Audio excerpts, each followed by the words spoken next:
네, 강프로입니다. 자, 오늘 포스코 DX가 1% 가까운 강세 마감이 됐습니다. 일단 보유하신 분들 축하드리고요. 제가 왜 축하드리냐고 이야기를 드리냐면요. 오늘 시장이 굉장히 안 좋았습니다. 그래서 오늘은 시장에 대한 내용을 간단하게 체크를 한번 하고요. 그리고 무엇보다 중요한 내용이죠. 포스코 DX가 반등이 어제 하고 오늘, 장중에는 5% 가까운 반등이 나왔고, 제가 분명히 이야기 드렸어요. 다시 올라간다고. 근데 올라가는 과정에서 저항 구간이 발생할 거다. 근데 돌파할 수밖에 없습니다. 그리고 내일도 추가적으로 강세를 보일 수 있는 그 구간에 있고, 내일 올라가면 전고점까지 그냥 넘어버릴 수 있는 그런 상황이 만들어집니다. 이 부분 반드시 기억하시고, 지금은 오히려 환경이 더 좋아졌어요. 자, 생각해보세요. 제가 시장에 대해서 이야기를 드린다 그랬죠. 시장을 단순하게 시장만 딱 보고 올라갈 거야 내려갈 거야 이런 걸 보는 게 아니라 종목하고 연계시킬 줄 알아야 돼요. 그쵸? 그 내용에 대해서 제가 오늘 상세하게 이야기를 드리겠습니다. 자, 내용 시작할게요. 포스코 DX가 오늘 1%대 강세를 보였는데 시장은 급락했습니다. 시장에 대한 내용을 한번 보면 이렇게 마감이 됐습니다. 이렇게 보면, 자, 코스피는 1% 정도, 그리고 코스닥은 1.2%.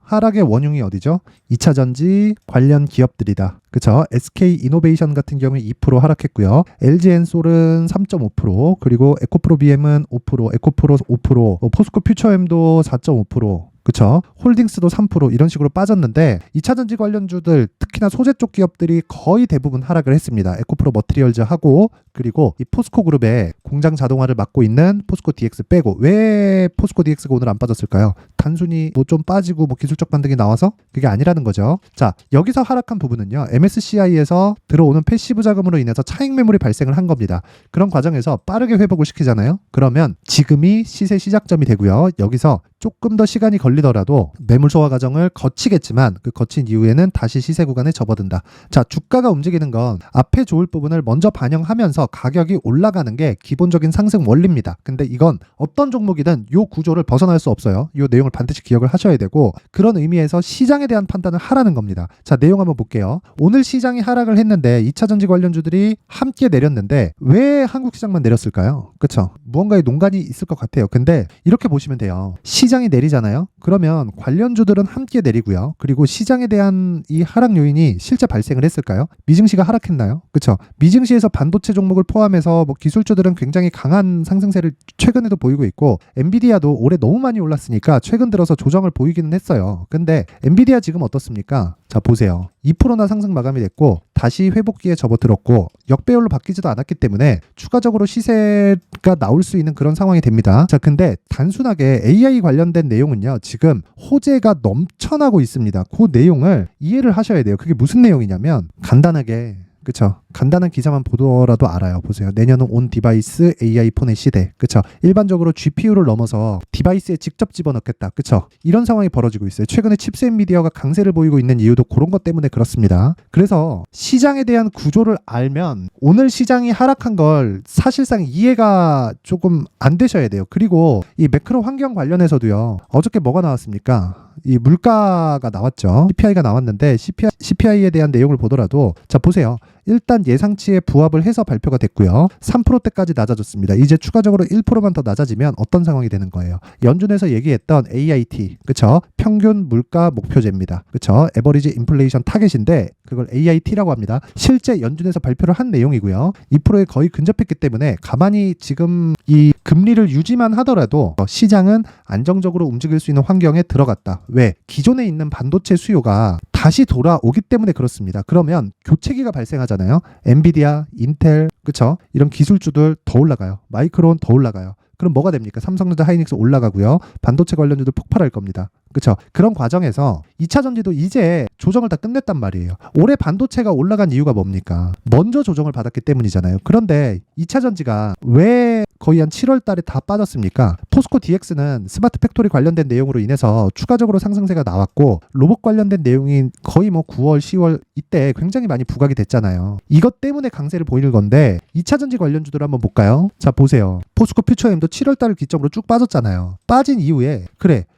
포스코 퓨처엠 70만 원이 고평가이라고 치자. 그쵸? 고평가라고 쳐볼게요. 이 구간이 단기적으로 오버슈팅 구간 맞겠죠. 사실 많이 올라오긴 많이 올라왔잖아요. 근데 이미 조정 다 받았다고요. 그러면 미래 가치를 반영하는 이 주식시장의 특성상 올라갈 때 그쵸? 오버슈팅 구간이 있고 지금은 다 하락하고 뭘 하고 있는 거예요. 기술적인 조정을 끝내고 상승을 준비하고 있는 초입 구간에 있다. 이런 구간에서 포스코 DX는 상대적으로 강한 움직임을 보였기 때문에 직접적으로 소재를 직접 생산하는 게 DX는 아닙니다. 그런데 자 보세요. 포스코 그룹의 공장을 다 맡고 있죠. 그쵸? 자, 2차전지 소재 산업의 글로벌 대표 기업을 위해서 2030년까지 매출 목표가 62조 원이다. 그쵸?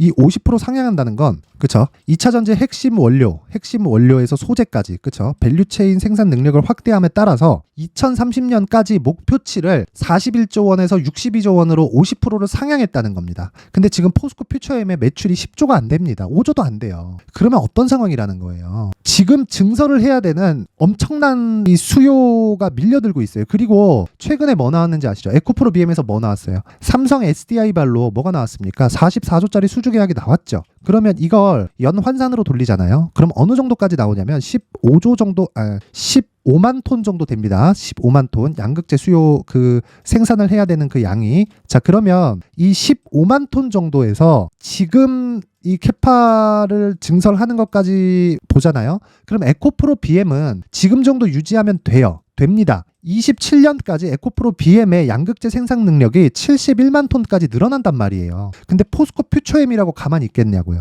어쩔 수 없이 늘어날 수밖에 없고 그런 부분을 감안했을 때 에코프로 이 BM에 대한 양극재 수주 규모만 보더라도요. 포스코 DX의 그쵸 일감은 늘어날 수밖에 없고 스마트 팩토리에 대한 수요는 어쩔 수 없이 늘어납니다. 어쩔 수 없이 늘어나요. 그리고 생산력을 늘려야 되고 그리고 뭐가 됩니까? 앞으로 인건비가 늘어나기 때문에 초기 투자 비용이 많이 들어도 스마트 팩토리에 대한 수요는 기업 단에서 나올 수밖에 없습니다. 그런 부분을 감안했을 때 단순히 뭐 차트 그쵸 61평 이탈했으니까 이런 게 아니라는 거예요. 그쵸 근데 한 가지 내용 차트를 아예 등한시하자 이건 안 돼요. 왜? 이격도가 발생하잖아요. 그럼 조정 옵니다. 자 보세요. 이격도 발생하니까 조정 그쵸 그리고 이격도 발생하니까 조정 주잖아요. 이런 부분을 딱 피하자는 거지. 지금은 다 이격을 다 좁혀놓고 여기서 이제 이틀에서 3일 정도 지나잖아요. 20일 평균치가 낮아집니다. 낮아지는 상황이 있기 때문에 그쵸? 이제 내일부터는 20일 평균치가 가파르게 낮아지면서 역배열로 전환될 거예요. 그러면서 60일 저항을 받을 텐데 매물 소화 과정에서 당연히 받아야 되는 기간 조정 구간에 들어가는 거고 이제 양극재 기업이 다 빠졌기 때문에 주가 올리면 포스코 DX까지 밀어 올릴 거고요. 주식시장 기준에서도 미증시 대비해서 우리 증시가 약한 움직임을 보이고 있습니다. 그리고 내일 만기가 있는데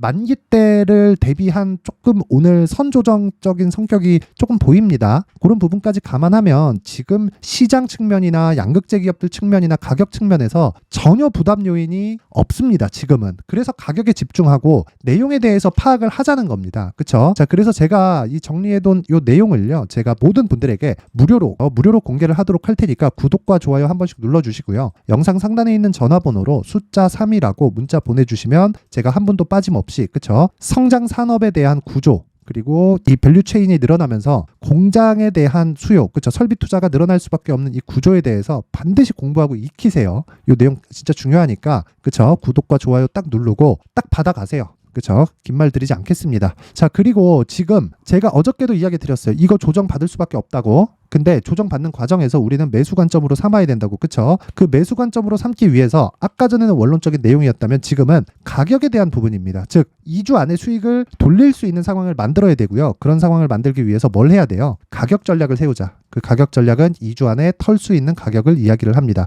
물론 수익 구간으로 들어갔을 때는 최장 3개월까지 이어지는 대시세 구간까지 내가 보유할 수 있어야 되죠. 그 내용을 담아놓은 부분이고 자 앞에 표지 빼고 그쵸 19페이지에 걸쳐서 제가 내용을 준비를 해왔으니까 구독과 좋아요 딱 눌러주시면 제가 한 분도 빠짐없이 다 공유를 해드리도록 할 테니까 영상 상단에 있는 전화번호로 숫자 3이라고 문자 보내주시면 아까 전에 내용과 함께 제가 모든 분들에게 다 공유를 해드리도록 하겠습니다. 자 그리고 제가 포스코 DX에 대해서 강조를 드리는 원론적인 이야기를 드렸는데 본론으로 들어가서 이야기를 하면요. 가격 즉 신고가이기 때문입니다. 자 신고가에서 빠졌잖아. 맞아요. 근데 고가 매물 소화 과정이 있고요. 그리고 시장 측면에서도 그쵸, 어느 정도의 조정을 받았기 때문에 더 이상은 시장에 대한 부분, 종목에 대한 이런 가격 부담에 대한 요인이 전혀 발생하지 않는다. 그래서 신고가 종목을 매매를 해야 된다는 거고, 그 신고가 종목에 대한 부분을 제가 여기 강프로의 소통방에서 한 분 한 분 빠짐없이 다 케어를 하고 있습니다. 자, 여기서는 뭐 여러 가지 이야기를 드리지만 일단 반도체 관련된 이야기를 지속적으로 드리고 있고요. 그리고 무엇보다 뭐 AI 반도체, 뭐 2차 전지 관련된 에코프로 그룹에 관련된 포스코 DX 관련된 내용을 다루고 있지만, 무엇보다 이해를 돕기 위해서 제가 직접 매매를 시킵니다. 오늘 같은 경우에도 갤럭시아, 머니트리, 부국철강, 나이백 왜 나갔을까요? 신고가 종목이기 때문에 그렇습니다. 자, 내용 한번 확인해 볼게요. 자, 갤럭시아, 머니트리. 자, 오늘 시장이 빠졌는데도 불구하고 그쵸, 어느 정도 수익이 발생한 겁니까? 2% 정도의 수익이 발생했다. 장중 고가까지 따지면 거의 한 4% 정도의 상승 구간이 발생을 했고요. 신고가에 정확히 공략한 걸 알 수 있지만 더 중요한 건 정확히 신고가 돌파 구간에 대한 이해가 필요하다는 거고, 그랬을 때는 요날 12월 1일 날 요날부터 공략에 들어가야 된다는 거예요. 8,390원의 시가에 바로 그냥 넣어야 된다는 거예요. 이 신호에 대한 이해가 필요하다. 그쵸? 자, 그러면 오늘 13일 날 제가 또 가서 또 수익을 낸 겁니다. 근데 이런 부분을 제가 어떻게 계속해서 만들고 있느냐? 12월 1일자 내용을 보겠습니다. 내용을 보면 뭐 질문도 나오고 뭐 여러 가지 답변을 제가 계속해서 드리고 있는데, 이 시가 부분에 그쵸, 정확하게 제가 내용에 대한 내용을 공개를 하고 있죠. 자, 보세요. 12월 1일 시장가로 그냥 사라. 장 시작 전에. 왜? 신고가 종목이니까 볼 필요가 없다는 거예요. 그쵸? 이때부터 어느 정도 상승했죠? 한 70% 정도 상승이 일주일 만에 나왔다. 근데 하락하니까 또 사라. 올라간 놈이 더 갑니다. 이런 부분을 이해하려면 신고가의 구조를 이해를 해야 되고, 어떤 주식이든 신고가를 거치지 않고서는 대시세 급등 구간을 만들지 않습니다. 이 부분을 반드시 기억하셔야 됩니다. 자, 그래서 제가 이번에 연말 이벤트로 소통방 입장을 제가 1000분까지 늘리도록 결정을 했습니다. 그래서 이 1000분 이 입장될 때까지 제가 무료로 다 받도록 하겠는데, 지금 500분 남았으니까 그쵸, 지금 485분이서 함께하고 있고 500분 정도가 남았으니까 그쵸, 내가 정말 매매하는데 힘들다, 정말 이 신고가 종목 어떻게 해야 되는지 모르겠다, 그쵸, 가격 못 잡겠다 하시는 분들은 들어오시면 되고, 연말 이벤트로 제가 그쵸, 수익 모델을 어떻게 가져가야 되는지, 그리고 그쵸, 제가 사용하고 있는 신고가 검색기까지 함께 공유를 해드리도록 하겠습니다. 자, 긴 이야기 드리지 않고 영상 상단에 있는 전화번호로 참여, 신고가 매매에 참여한다는 의미로 참여라고 문자를 보내주시고요. 구독과 좋아요 꼭 한 번씩 눌러주시고 힘내라고 댓글도 하나씩 달아주시면 제가 힘내서 그쵸, 이렇게 강세를 보일 수 있는 종목들 계속해서 공유를 해드리도록 하겠습니다. 자, 항상 긴 영상 봐주셔서 감사드리고요.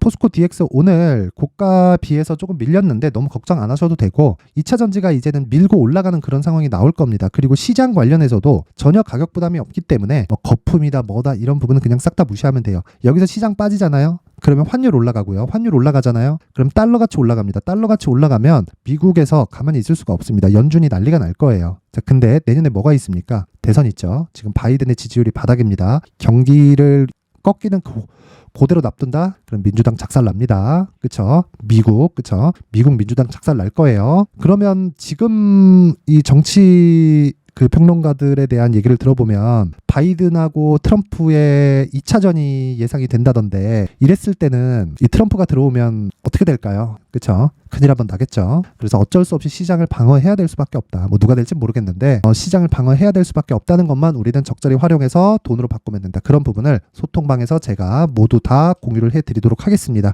주식은 가격을 잡는 게 중요합니다. 그래서 가격에 대한 부분 반드시 여기 수익 모델 그쵸, 요 내용 받아가서 내용 똑같이 적용하시면 돼요. 긴 말 드리지 않고요. 영상 끝까지 시청해 주셔서 감사드리고, 제가 연말 이벤트 또 하나 준비를 했으니까 영상 끝까지 보시고요. 그리고 모든 분들이 진짜 성공 투자하셨으면 좋겠습니다. 네, 올 한 해를 뒤돌아보니까 구간별로 큰 수익이 나왔었던 종목들이 꽤 많이 보입니다.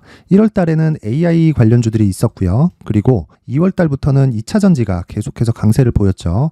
자, 그리고 나서 3월 달이 되니까 AI 반도체 관련주들이 신고가를 만들면서 5월 달부터 시세를 큰 폭으로 냈죠. 저가부터 따진다면 한미 반도체와 같은 종목들도 올 한 해 6배 정도의 시세가 나왔습니다. 혹시라도 올해 수익을 보지 못하신 분들이 있다면요, 어떻게 시세가 움직이는지 반드시 익혀 놓으셔야 되고요. 만약에 그런 부분이 아직 준비가 되어 있지 않다면 어중간한 종목들 사고팔고 하지 마시고요. 딱 한 종목에 비중을 제대로 넣어서 확실하게 수익을 보는 방법이 필요합니다. 자, 그래서 제가 23년 12월 달 강프로의 대시세 종목을 준비를 해왔고요. 이 종목은 대기업을 상대로 안정적인 매출 구조를 갖추고 있는 데다가 이 규모가 40%를 넘나들고요. 호황기 때는 50%를 넘나드는 역대급인 이익 구조를 갖추고 있어서 대체 불가능한 기업이라고 보셔야 됩니다. 자, 지금 현재 주요 거래처는요. 삼성전자, 인텔, 하이닉스, TSMC, 엔비디아까지 모든 반도체 업체를 고객사로 확보하고 있는 상황이고요. 이 재무제표 상황을 보면요. 이익률 자체가 넘사벽인 걸 알 수 있습니다. 넘을 수 없다는 거겠죠. 첫 번째 급등 포인트를 보면요. 앞서서 보여드렸었던 실적은요. 23년도 개화 시기에 접어들었었던 AI 반도체의 실적이 포함되지 않은 실적입니다. 자, 그런데 올 한 해 개화 시기에 접어들었었던 새로운 반도체의 실적치가 더해지면요. 질적인 성장보다 양적인 증가가 함께 이루어지게 되고요. 그런 부분을 한미반도체가 이미 시세로 보여줬죠. 저가부터 6배 강세를 보인 상황이 있습니다. 강프로의 무료 소통방이죠. 어떻게 매매를 했느냐. 5월 25일 날 그쵸? ISC를 49,800원에 매수를 했고요. 자, 그리고 나서 2달도 되지 않아서 한 100% 정도의 수익을 만들어냈습니다. 자, 근데 6월 2일 날 내용 한번 확인해 보시면 자, 한미반도체 26,000원까지 올려서 잡겠다는 내용이 있죠. ISC와 함께 새로운 반도체 관련 종목입니다. 이때 당시 가격이 25,650원이었는데 그냥 올려서 잡으라는 거겠죠. 지금 현재 한미반도체 가격이 62,000원인 걸 본다면요. 항상 주가는요. 신고가 이후에 공략하는 것이 좋고 그랬을 때 단기간에 100% 수익이 가능한 구조를 만들 수 있습니다. ISC도 그렇고 한미반도체도 마찬가지예요. 당연히 에코프로도 마찬가지입니다. 두 번째 급등 포인트를 보면요. 자, 개인용 PC를 비롯해서 서버, 클라우드, 그리고 우리가 사용하는 스마트폰까지 기본적인 PC 구조와 동일하고요. 새로운 반도체의 구조도 동일한 구조를 갖추고 있습니다. 자, 근데 한미 반도체의 상승 이유도요. 이러한 구조가 동일하게 진행되기 때문이고 이 구조는 절대로 바뀔 수가 없습니다. 11월 달에 새로운 뉴스가 나왔습니다. 자, 온 디바이스까지 더해지면 비메모리의 사용처는 계속해서 증가할 것은 너무 당연한 이야기고요.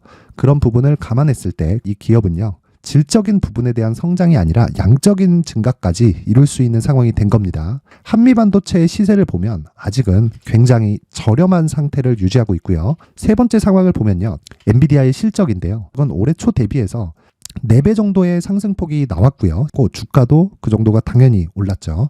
주식 투자를 할 때는 예상하는 게 아니라 확정치를 보고 매매를 해서 수익을 낼 수 있어야 됩니다. 앞서서 제가 보여드렸었던 내용인 자, ISC도 그렇고요. 한미반도체도 그렇고 확정된 내용이 있었죠. AI에 대한 개화 시기에 맞춰서 삼성전자와 SK 하이닉스가 강세를 보이는 구간이 있었고요.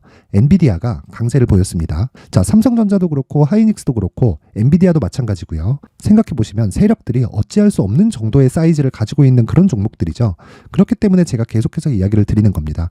확인하는 데는 확정치가 필요하다고요. 엔비디아 실적만큼 확실한 재료가 있을까요? 엔비디아의 실적의 증가세는요. 앞으로 다가올 AI 반도체의 수요 증가가 있을 수밖에 없다는 거고 그리고 그에 맞춰서 단가는 폭증하고 있는 상황인 게 엔비디아의 실적을 보면 알 수 있고요. 그리고 삼성전자와 SK 하이닉스로 연결이 되고요. 그래서 한미반도체가 올라온 그런 상황입니다. 한미반도체만큼 추가적으로 상승할 수 있는 종목이 있다는 게 하이닉스를 포함해서 삼성전자의 시세 그리고 엔비디아의 실적을 보면 알 수 있고요. 그래서 준비한 4분기 대시세 종목 내년 초까지 강세를 보일 수 있는 종목을 준비를 해왔습니다. 어렵게 생각하지 마시고요. 기본적으로 신고가 구간에 있는 종목이기 때문에 하락에 대한 저항성은 충분히 갖춰져 있는 종목이고 이미 시세가 시작이 됐습니다. 자, 무엇보다 중요한 건 얼마에 사는 걸 텐데 제가 그런 부분까지 상세하게 준비를 해놨으니까 영상 상단에 있는 전화번호로 대시세라고 문자를 보내주시는 분들에 한해서만 무료로 공개를 하도록 하겠습니다. 매매하는 과정에서 수익이 잘 안 난다 하시는 분들은 이 종목 딱 받아가서 큰 수익 내셨으면 좋겠습니다.